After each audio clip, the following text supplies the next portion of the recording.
So, Stephen D here on Pure 24/7 Radio, and we are once again joined by our good friend Bob Goody. Hello, Bob. Hello, Stephen. I'm here for part 12 of 12. How Yeah, exciting. it is exciting. It's also, I suppose, a little bit sad as we come towards the end of these conversations. We've chatted about all sorts of great stuff to do with rural missions, what you get up to, and how people might reach out into the local community. And last week, you shared your testimony of how and why you're so passionate about what you do, and that was really powerful. So, thank you for bringing that to us last week. And today, where would you like to take the conversation? So, I think we've been building up to a moment, and across our last 12 weeks, we've been exploring the church and some of the things it does well, some of the things it doesn't do so well. So, I thought, being the last one, I thought the theme of why am I still hopeful for the future of the church? Okay. Why there is still hope for the future of the church. I think oftentimes I've heard it said, and some people seem to believe that the church is dying or that Christianity is a smaller religion. Some people seem to allude to this, but I think from what we said, even some of our earlier conversations, that is most definitely not the case. So, I mean, the broad question is why do you have hope for the church, for the future of the church? So I think there are lots of reasons why we should have hope for the future, because the church is still in the job of changing lives, for the first point. Like, if I just take my own story that I shared last week and the countless stories of churches that have done stuff to engage their community, have helped people find Jesus across these last 12 weeks that we've been chatting, I think just simply that it changes lives. There is nothing as powerful as the gospel. Yeah. Like, what it really means at its heart, and the last few weeks as a church. So I help lead a church in my spare time, Ashwood Church here in Kirkby and Ashfield. We've been doing the God's Book course by Andrew Ollerton that works for the Bible Society. And it's basically exploring the 7 toughest topics in the Bible. And this last week when we were discussing it, he was getting us to explore that the Bible is bookended. Peace at the very start. So we have Genesis, God creating everything perfect and luscious, God creating us in his image, and this perfect state of peace where the lion and the lamb lay down together, and there was just God walking in the gentle breeze of the garden alongside Adam and Eve, and this perfect peace moment, and that at the end of it all there will be peace once more. And we're in this turbulent period in the middle where things aren't as God would intend for us. But it really does give me hope, knowing that peace is coming, that there will be an end to war, an end to suffering, an end to pain and hurt and disease and famine. And in the midst of that, whilst we're in this waiting period, we get to see glimpses of it today. Yeah. We get to see story after story of people meeting Jesus and being set free from addictions, being set free from past hurts and regrets and experiences, and actually being transformed into a much better place, this place of hope and joy and peace and strength and fulfillment. So, number one, the church has a powerful thing, and so it will remain, because nobody transforms lives like Jesus does. Yeah, that's the thing. Every bit of conversation that we've had around reaching out into the community, we talked about Jesus, who God is, and how He can transform lives, and that is kind of the heart of the matter. That God transforms lives. That God is God, and we are serving a very real God. So it's not. This isn't something made up. We're not just gathering for the sake of it. There's something real going on. I think we talked about that before, actually. How there's something very real behind this, and that's what brings hope. So there's hope for the church because we have an amazing hope to bring to people. Mm.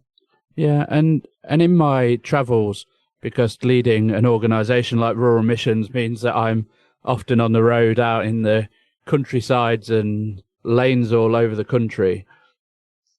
I love the fact that every time I go into a village, there is some Christian presence. I'm yet to find a space that has been left vacant, because God is still in the business of changing lives, and he's not leaving a place void. And I think way back in week 4 of our conversation, Stephen, I even said that God doesn't leave a space empty. He will always leave a guardian over it. And if we can rekindle that hope within the people remaining in their villages, in their streets, in their communities, and this isn't just about rural, this is about everyone. If we can rekindle some of that hope that we once had, what hope could we take to others? Because if we had such great news, which we do, you can't help but share it with someone.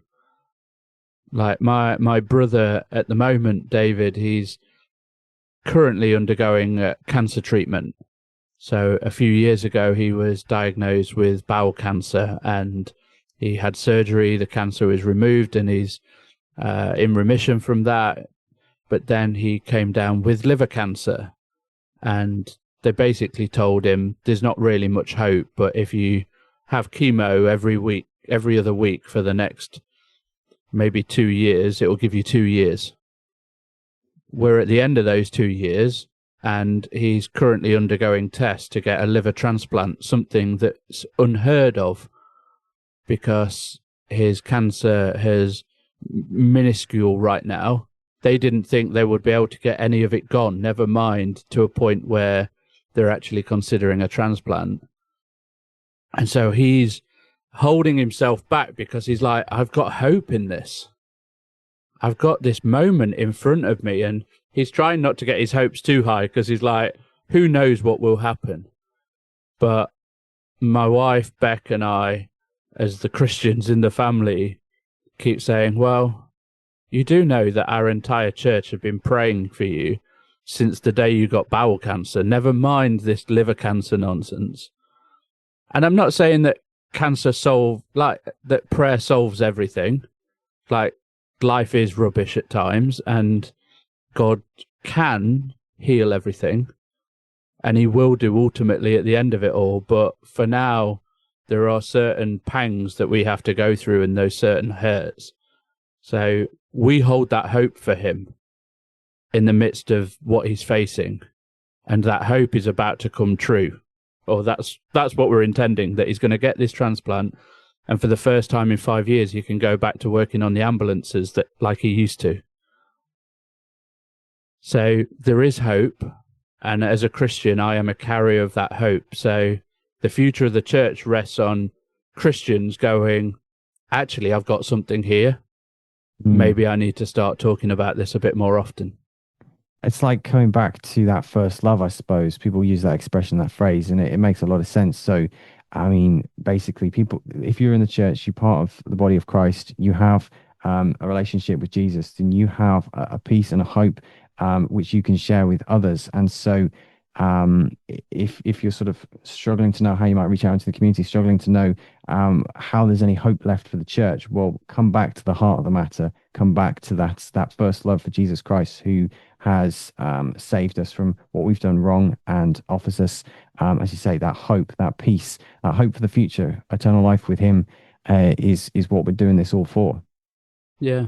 And so God is still in that business of changing lives and restoring hope. So for me, that's reason number one, that I've got hope for what the church looks like in the future.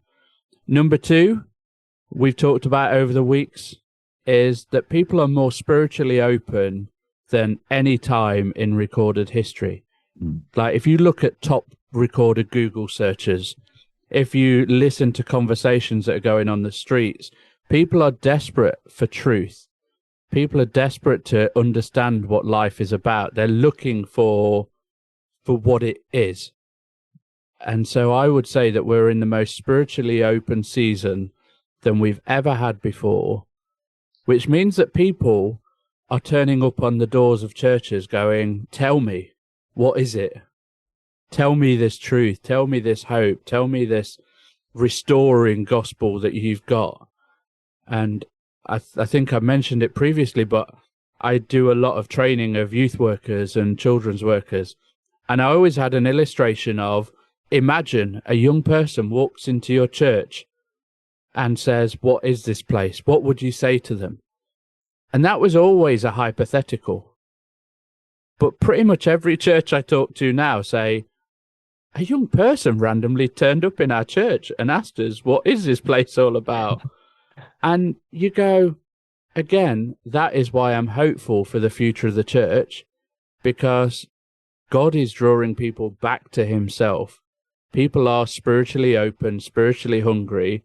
And if some of our churches aren't willing to go out to them, then they're turning up on our doorstep going, if you're not coming to me, I'm coming to you then.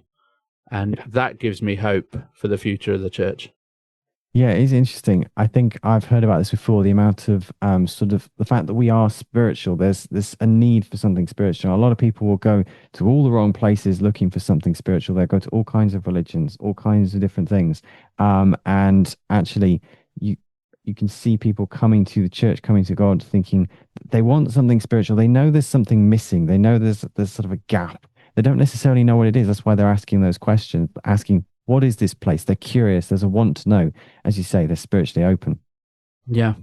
So there's 2 great points. We could leave it there, but I'll be honest, I have written 5 points. So, okay, like any good Christian, I've got to get through all my 5 points. And so I think, again, young people are more open than we think they are. In this world that people are spiritually open, actually, we look around at young people especially, and I know so many young people at the moment that are having digital detoxes, that are coming off social media platforms, that are turning off their TikToks and their YouTube Reels and all of these because they're not finding what they're looking for. We have entered into this digital space, and then the young people are starting to withdraw back out of it because they're looking for real connection once again. And so we thought gone were the days that they'd be down the park and meeting in people's houses, but those days are coming back. Yeah. Like, they are so open to what life looks like. And again, in this world of misinformation and false news and people perverting truth all over the place, they want people to be honest with them, to bring a sense of reality. And again, the church is a place of reality. Like, everything we build ourselves on is a book that's written over 1800 years ago, some parts 4,000 years ago. And so we still stand true to what this says. So young people are open, and more churches that we're talking to, again, I've shared they're doing hot chocolate stops outside their buildings, inviting young people to come and have a drink as they walk back from school. Like, as we're entering the summer, more are doing ice cream stops. But what a way just to bless, encourage, and to welcome young people into a safe space to just come and be themselves. I shared last week that was the pinnacle for me. Someone was interested in who I was, not what I was bringing to the table, or what my background was. They just wanted me to feel safe and loved and secure. Yeah.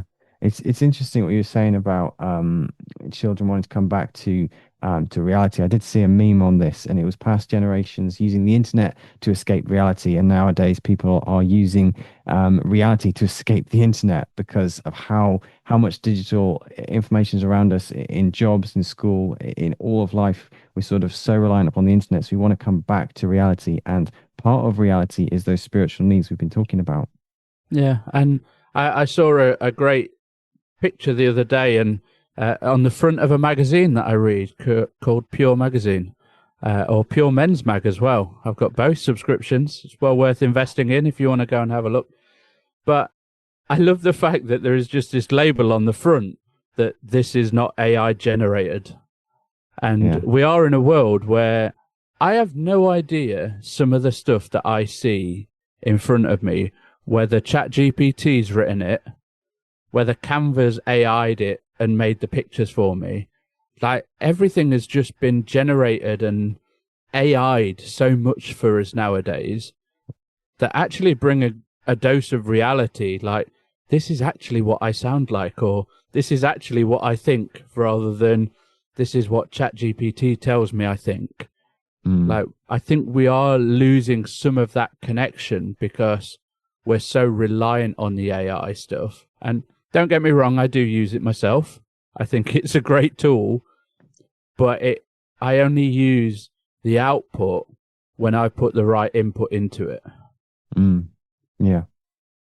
So yeah, as we can definitely see, people are wanting to get back to reality, and so a lot of it is going back to some old school ways. And if you look back 100 years ago, most of the UK would have been going to churches, rural churches as well. It was kind of a normal part of everyday life, and I think that is something of what we're seeing is people going back to the old school ways of doing things because they rather worked actually, and a big part of that was everyone was in their local community going to a church. And so there's, as you say, there's a spiritual needs, and it's just as true amongst younger people. We can underestimate how open they are.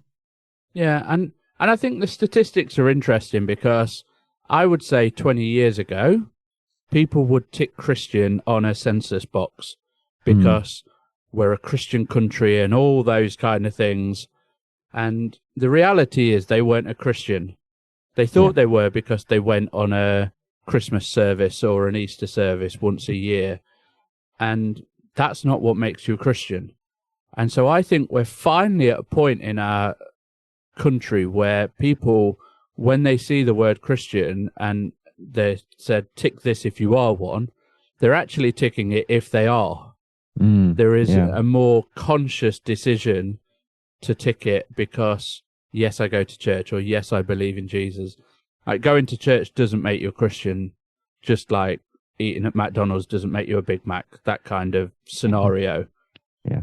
But I think we are in a world where, because we are so purposeful on what truth is, we want to be truthful when we tick a box as well. So the statistics do show that there has been a decline and a drop, but I think those statistics are now starting to creep back up because we've lost the cultural Christian label and we're now moving into the I'm a believing Christian label. It's one of those occasions where something that seems bad is actually possibly a good thing. And the fact how society has sort of changed a little bit. People don't just call themselves Christians as much as they used to, more likely to actually mean it, which is actually, when you stop and think about it, a positive thing. Yeah. Yeah. So point 4 on my why I'm hopeful is because in my experience as rural missions, because our job is to go and support those small rural churches. So we do that in a whole number of ways, from our free consultation service to our advisory stuff, to our networks, to our free resources, to our training. Like, everything we do is to re-equip them to start going to share Jesus with their communities in small, meaningful, intentional ways. And I think the reason I get hope for the church, and especially the rural church, is because I've seen so many rediscovering their purpose. So many churches are just in this maintenance mode of, I've got to keep the bell ringing, I've got to keep the Sunday service happening, we've got a roof to repair, all those kind of things, which are good to have, but that's not what the church is for. The church is for sharing Jesus and then building each other up in that community. So I've seen so many churches rediscover that purpose, and they will still do the bell ringing, they will still make sure the roof stays on, but they're also now starting to share Jesus. And I've got many a church that have seen, and it's not necessarily about the bums on seats mentality of church, the numerical growth, but pretty much every church we've ever worked with has seen numerical growth because they've gone, well, if we're intentional in this, if we're intentional in sharing who Jesus is, then that's what's going to make the difference, and it is making a difference. Yeah, it's a difficult one. Sometimes, because someone's doing the right thing doesn't mean success isn't always how we would like to envisage it. If you're doing the right thing before God, that doesn't mean you're going to have loads of people coming into your church. But if you are doing the right thing before God, you can see lots of people coming into your church. It doesn't always guarantee that.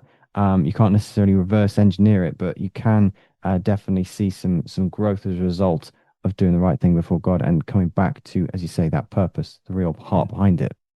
Yeah. And because they've got that purpose, the point five is people are more outward looking again. They're Yeah. no longer insular. What is it about me? Like, I've been in this church for 80 years and I don't want things to change. Actually, there is such a shift now to going, we want to see change because we recognize our church is about to die out. And unless we pass this on to the next generation, then what has all this been for? So they're outward looking, they've got a renewed sense of purpose, they're more open than we believe people are, and people are spiritually hungry and spiritually searching. And of course, God's in it, God's changing lives. So the church is hopeful, the future's bright, the future's Jesus. Absolutely. What you're saying about how people are coming more outward as they come back to that purpose. If you're looking more outwards and you're looking at the people around you, those people are more likely to come in. So it's kind of, in order to grow, you have to not be too selfish about your own situation, what you want to see happen in this church, but looking outwardly to the people that might actually want to come in and making them feel welcome, making them feel valued, is such an important part of that. So as you say, coming back to that purpose and looking outward, not just inward. Yeah. So if anyone listening would value a conversation with Rural Missions about how can we refine this purpose, how can we become outward looking again, how can we reinstill a sense of hope and vision into our church to see communities transformed, then everything we offer comes at no cost to the church. So please do just head to ruralmissions.org.uk, check out what we do and get in touch. We'd love to support you, bless you, encourage you, and release you to see your community transformed in Jesus' name.